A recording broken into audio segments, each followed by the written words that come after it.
কিরাম হইলো আগে দুটো এইবার তিনটে ভাই কিরাম হইলো ভাই ওইরামই হইছে জ্ঞান নিয়ে স্বার্থ কইলো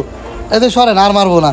এই দুটো হ্যানে তুললাম ভাই ভাই সরেন আমি বাড়ি যাই এখন ও ভাই তা শোনেন এ তো ভালো বেসর লোক কি কি শুনতে পাচ্ছেন কোনদিন একটু আপনাদের দেখাই ভালো বিপদে আছি আমি। ভাই বলছিলাম জাল নিয়ে আসবো আমি কটা মাছ মারতাম হ্যাঁ তা তো এ তো মগের মুল্লুক খাজা বাবাকার ঠিল্লা যার খুশি সে এসে মাছ মেরে নিয়ে যাবে এটা কি জানেন এটা হচ্ছে গের এটা হচ্ছে আমার এক জায়গা থেকে 90 বছরের জন্য লিস্ট ভাই আপনার গ্যারেজে এত ইলিশ আছে আপনি এত ইলিশ দিয়ে কি করবেন আমার একটু মাছ মারার সুযোগ করে দেন আর যদি মাছ না মারতে দেন তাহলে আমার কাছে গেটটা বিক্রি করে দেন কয় টাকা আপনি কোন আমি দেবো সেই কয় টাকা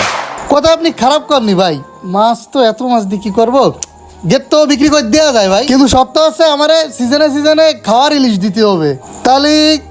আর যা আছে যেমনি আছে এই অবস্থায় কয় টাকা দেবেন বলেন এর তো কোনো বাদ দেখতেছি না আমি আন্দাজে কি দাম কব আপনি দাম কন ভাই ওরে ভাই দেখবেন কি রে কলাম না সরকার এতে লিজ নিয়ে মেলা বড় এরিয়া আর সিজনে পানি আসে আমার মনে হয় সাগর বেশি ইলিশ মাছ চলে এই হচ্ছে নুনা ভাই